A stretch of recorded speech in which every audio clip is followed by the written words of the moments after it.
Scott Grayson was there last night and has his first edition of Grayson's Grades. They are up right now at 973ESPN.com. And, Scott, a lot to dive into here for the first edition of the grades. And I'll tell you, early in that game, when did you start to hear the "We Want Wench" chants last night?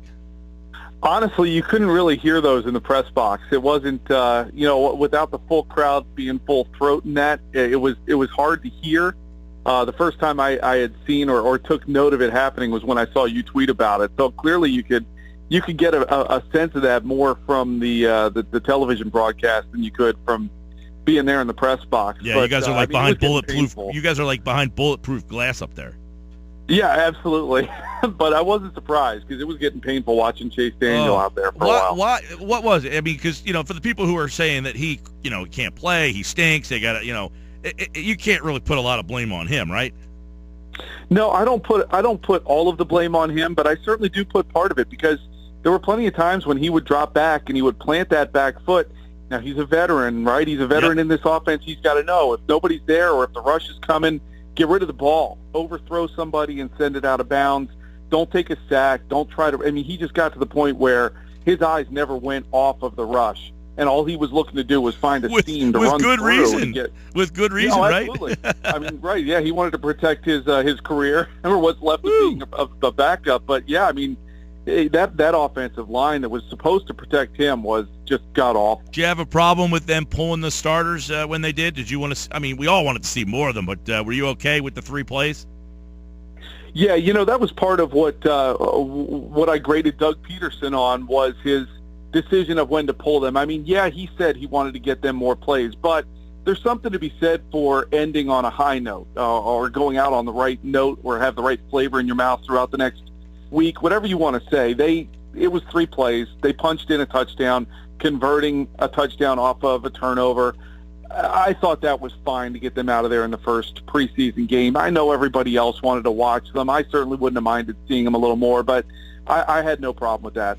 Scott Grayson's got Grayson's grade up. All right, let's go down to the bottom. Let's get the gory details out of the way here because you did hand out a couple Fs last night, and that was the backup offensive line, which I think deserved the grade of an F. But which of those guys have a shot to play because of all the uncertainty around Lane Johnson and, of course, Jason Peters and his fragile state? Yeah, well, I listed 5 guys there: Andrew Gardner, Stefan Wisniewski, Josh Andrews, Dennis Kelly, Matt Tobin. I would think that out of those 5, you could see Tobin, Kelly, and possibly Wisniewski get in there a little bit more than the other 2. Look, Doug Pederson alluded to it, and I thought was very interesting how frank he was about Lane Johnson's situation and said, we may be moving some guys around, playing spots where they haven't been yet. How'd you read into that? How'd you read into that? I'm interested to get your take because the one comment he said was maybe a guy who hasn't played there spring or summer but has played there in the past. Yeah, real interesting, right? That's what everybody in the media was sort of kind of hemming and hawing about after that was over. Alan Barbary could be that guy. Right, exactly who I thought. Yeah, and that's what everybody started to think. But it's I thought it was very candid for Peterson to address that the way he did. In all honesty, I was actually talking to John McMullen walking out of the stadium about it, and we were both shocked that he was as open and honest as he was about that. In many cases, you'd hear a coach say, well, I'm aware of it, and I'm going to handle it as the situation becomes more clear.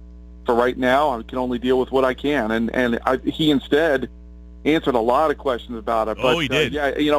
Of those 5 guys you mentioned there on that backup offensive line, I got to be honest, there's not a great answer. Well, Wisniewski has started every game in his career, and you're thinking, all right, here's a guy who can maybe play left guard, stabilize that side. Barbary can at least give you, a professional effort at right tackle, but Wisniewski and the interior, had a rough night as well. I don't know if that's just because of the guys that were playing around him. Yeah, he did, and I think you're right. I think that could certainly be a part of it. And part of it, too, is just, look, the first team gets the most reps, second team gets a little bit less. We talk all the time about communication on the offensive line. Well, if the first team's getting a lot more of those reps, they're getting a lot more opportunity to communicate with the group of guys they're going to be out there with. this unit, who knows how much time they had together and how many reps they really got. It didn't look good, that's for sure. And I thought Josh Andrews got abused at left tackle quite frequently while he was out there at that position. And Gardner was horrible. Yeah, Gardner was also horrible. I mean, they were the two worst by far. And that's what all led to the pocket collapsing so fast that Chase Daniel had nothing to do but run for his life. Scott Grayson's got Grayson's grades. Two D's stand out. Chase Daniel, you could have given him whatever grade, and I'd be okay with that. He had a tough night overall just because the units were so bad. But two former Bills in your D's, Nigel Bradham and Leotis McElveen, who a lot of people had been speaking glowingly about for camp. Yeah, he's looked decent in camp, but when it came time to put it to action in a game last night. Now, to be fair to McElveen, and I struggled with this grade partly because, again, he's just not out there very much. So the amount of opportunities to grade him on are so small. But what I did grade him on was essentially the two plays that, in my opinion, he was responsible for giving up on the touchdown drive. One early in the drive on his side of the ball, and particularly the touchdown pass. I felt like he was late reacting. He tried to get back there, and then it looked like he tried to gamble and make a pick in some way, and that led to the catch, which took the receiver outside, and there was nobody else to help get him at that point to pick up McElveen for missing that. So I thought that touchdown was directly against McElveen, and he needs to play better. Scott, let's go up to the C's here because there's an interesting guy on that list, and that is Jordan Hicks, who, they've been some rumors that Stephen Tulloch, that they've been looking at an inside linebacker. What you make of how Hicks looked in that new wide 9-esque 4-3? To me, he just looked like he was reacting a little slower than what I remember him doing last year. And I believe that will come with more familiarity with the defense to see him kind of react at a speed that's more like we saw last year. To me, I just think he still looks like he's trying to process and learn right now. And at that position in this defense, it's not about thinking, it's about reacting. And he just needs to react and not think about where he's supposed to go or what his assignment is at a particular time. That being said, you do have to play within the confines of the defense, and I think that's where right now he's somewhere stuck in the middle of. I was watching him closely last night. He was out there with Nigel Bradham for a while. Bradham, I felt like, was over-committing to things and leaving his spot on the field a little vacant, and I thought that put Hicks in a bad spot. So it was hard to grade Hicks last night, but that's what I saw. Was it looked to me like he was just a step slower, and I blame all of that right now on a lack of familiarity in this defense. And I'm interested, the tight ends in general, but Trey Burton, we've heard so much about him. In fact, the coaches have almost gone out of their way to say, hey, we got to figure out how to get this guy on the field, and then nothing last night. Not even with the second or third units did he get a catch. No, I mean, and look, Ertz was out there with Wentz for a while, so it's almost like, what happened that Zach Ertz was getting so many more opportunities out there and not giving Burton another chance or some more time, really, to get some reps when you know what Ertz can do at this point. And that was surprising to me from Peterson. Trey Burton, yes, he's done very well in camp. It looks to me like right now he's the third tight end. They've got a boatload of them on this roster, but I think you're going to see more of. I just don't think that the way the game dictated with the short field after two turnovers, that there wasn't a lot of opportunities earlier in the game to really get the chance to put together a couple of long drives because they didn't have the field to play with. And that could have been part of what led to Trey Burton not getting much of a look. But all in all, I was a little disappointed with the passing game in general and therefore less opportunities for any receivers to have to make catches. Let's go to the B's, and you can get the full list of Grayson's grades at 973ESPN.com. We're just touching on some of them.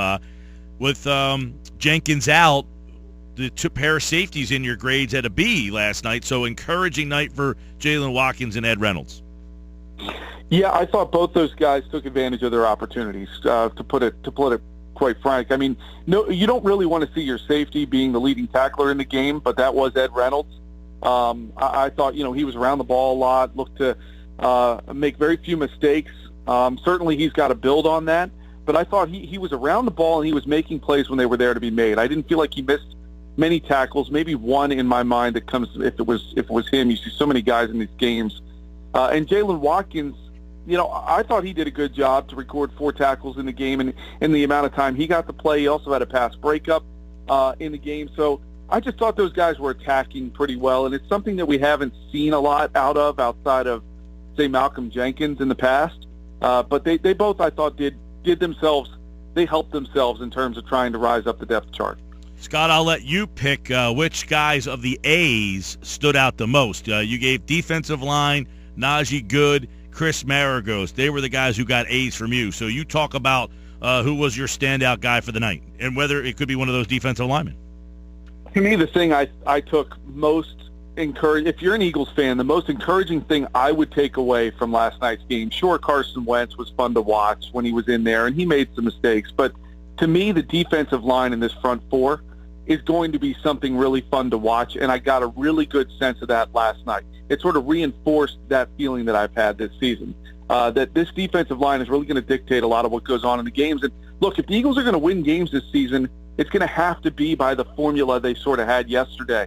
Defense forces turnovers. Offense with a short field needs to cash in. If they do that, they can score 17 points, and in all likelihood can probably win.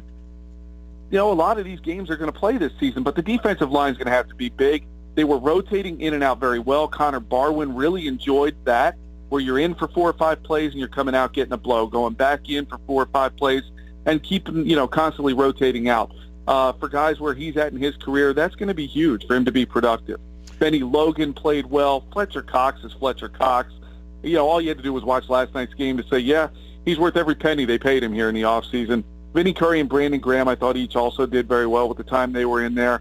Really excited to see what this front four can do this season, because last night just really pretty much reinforced my belief that they're going to be, the steering wheel that drives this ship this year. Scott Grayson's got full Grayson's grades at 973ESPN.com. They are posted, and he'll have them for you after each and every Eagles game this season. All right, Scott, we will catch up to you soon. Eagles and the Steelers next Thursday night. Thanks, pal. All right, thanks a lot, Mike.